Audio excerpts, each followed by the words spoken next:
Aujourd'hui, nous avons un avantage, nous avons un président qui n'a pas trempé dans ces crimes. Au moins ça, nous avons une certitude.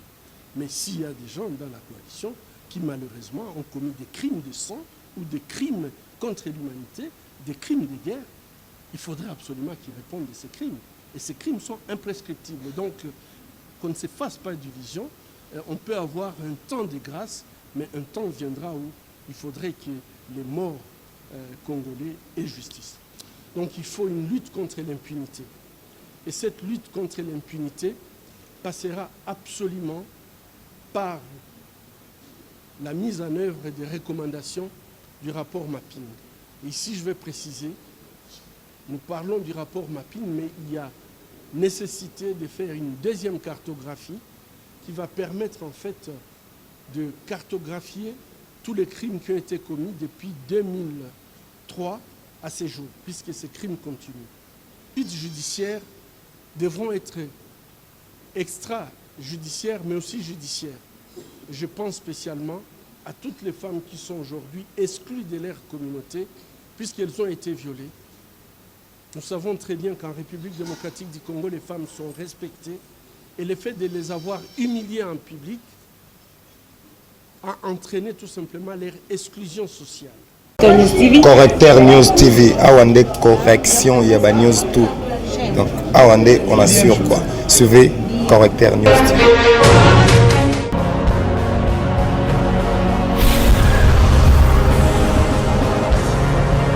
S'abonner massivement. Tu as vu Correcteur News avec Yemoko Rachou. Nous venons d'être reçus par le président de la République.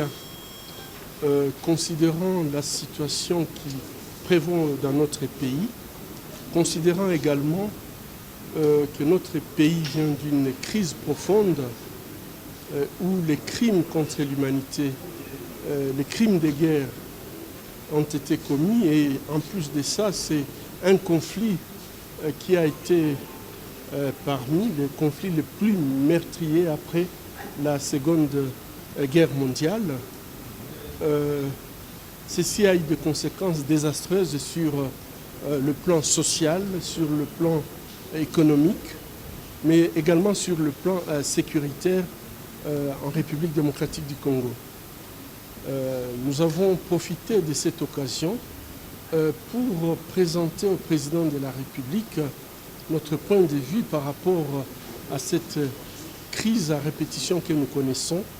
Aujourd'hui, il est clair que pour sortir de cette situation, il faut absolument que nos dirigeants fassent une rupture avec les antivaleurs qui caractérisent aujourd'hui notre pays. La rupture avec des pratiques de corruption, la rupture avec un système de gouvernance qui a conduit notre pays dans ces chaos, et surtout la rupture avec toutes les personnes qui ont commis des crimes, des violations graves des droits humains, des crimes de sang, mais également des crimes économiques. Ça, c'est le premier point que nous considérons que la rupture avec le passé doit se faire pour pouvoir commencer, penser à un avenir meilleur. Le deuxième point découle du premier, économique. Ça, c'est le premier point que nous considérons que la rupture avec le passé doit se faire pour pouvoir commencer, penser à un avenir meilleur. Le deuxième point découle du premier. Les crimes ne peuvent pas rester impunis, puisqu'en fait, finalement, les criminels continuent à insécuriser l'Est de notre pays, et donc ainsi insécurisent toute la République. Donc il faut une lutte contre l'impunité. Et cette lutte contre l'impunité passera absolument par la mise en œuvre des recommandations du rapport Mapping. Et ici, je vais préciser, nous parlons du rapport Mapping, mais il y a nécessité de faire une deuxième cartographie qui va permettre en fait de cartographier tous les crimes qui ont été commis depuis 2003 à ces jours, puisque ces crimes continuent. Et donc ces recommandations sont très très importantes, puisque parmi les recommandations, il y a la recommandation d'une justice transitionnelle. Cette justice transitionnelle inclura bien sûr des mécanismes de poursuite et de jugements internationaux, mais également nationaux. Et ici, nous devons insister sur le fait que les poursuites judiciaires devront être extrajudiciaires, mais aussi judiciaires. Je pense spécialement à toutes les femmes qui sont aujourd'hui exclues de leur communauté, puisqu'elles ont été violées. Nous savons très bien qu'en République démocratique du Congo, les femmes sont respectées, et le fait de les avoir humiliées en public a entraîné tout simplement leur exclusion sociale.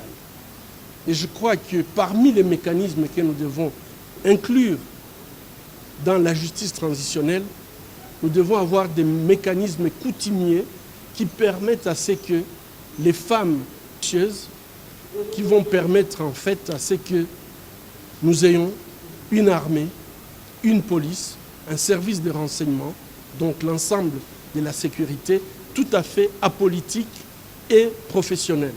Nous avons également besoin d'avoir, ce qui concerne la justice, la Cour constitutionnelle, la CENI, tout à fait apolitique. Et je crois que ça, c'est capital, puisque quand vous voyez toutes les crises que nous connaissons, c'est puisque chacun veut absolument contrôler les institutions pour se maintenir au pouvoir. Alors que si nous avons des institutions qui sont apolitiques, neutres et professionnelles, chacun pourra faire prévaloir. Bon, écoute, s'il y a dans la coalition des personnes qui ont commis des crimes, je pense que la coalition ne doit pas être en fait une espèce d'oasis où se cachent les criminels. Je pense que les crimes contre l'humanité nous concernent tous. Les crimes contre l'humanité, on ne devrait pas avoir... Il n'y a pas de prescription par rapport à ces crimes contre l'humanité. Et je crois que, moi je ne connais pas, je ne suis pas juge, mais ce que j'ai dit, si vous êtes dans la coalition et que vous aviez commis des crimes, vous devez répondre de vos crimes. Et je crois qu'aujourd'hui nous avons un avantage, nous avons un président qui n'a pas trempé dans ces crimes. Au moins ça, nous avons une certitude. Mais s'il y a des gens dans la coalition qui malheureusement ont commis des crimes de sang ou des crimes contre l'humanité, des crimes de guerre, il faudrait absolument qu'ils répondent de ces crimes. Et ces crimes sont imprescriptibles. Donc, qu'on ne se fasse pas d'illusions, on peut avoir un temps de grâce, mais un temps viendra où il faudrait que les morts congolais aient justice. Je pense que cette question Minembwe ne devrait pas nous préoccuper, puisque je crois que c'est une distraction. Demandons une justice transitionnelle, un tribunal pénal international pour les Congo, la question de Minembwe sera résolue. Extrajudiciaire, mais aussi judiciaire. Je pense spécialement à toutes les femmes qui sont aujourd'hui exclues de leur communauté, puisqu'elles ont été violées. Nous savons très bien qu'en République démocratique du Congo, les femmes sont respectées, et le fait de les avoir humiliées en public a entraîné tout simplement leur exclusion sociale. Et je crois que parmi les mécanismes que nous devons inclure dans la justice transitionnelle, nous devons avoir des mécanismes coutumiers qui permettent à ce que les femmes qui ont été exclues du fait d'avoir été violées, et ces viols qui sont considérés tout simplement comme ces femmes deviennent impropres à la société, qu'elles puissent subir des traditions qui les permettent de réintégrer la communauté.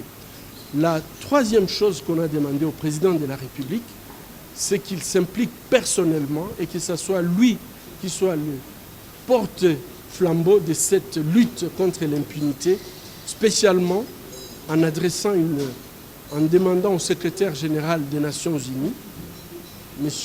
Antonio Guterres, de s'adresser au Conseil de sécurité pour la mise en œuvre d'un tribunal pénal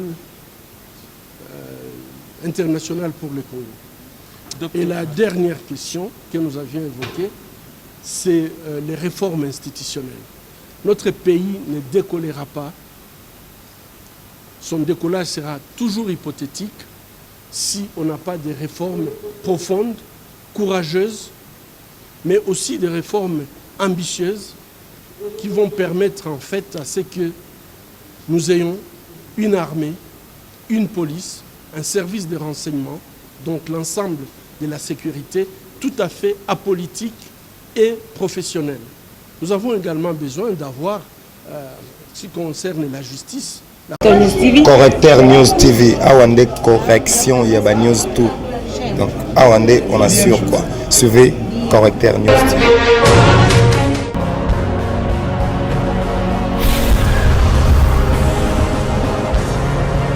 S'abonner massivement. Correcteur News avec Yemoko Rachou.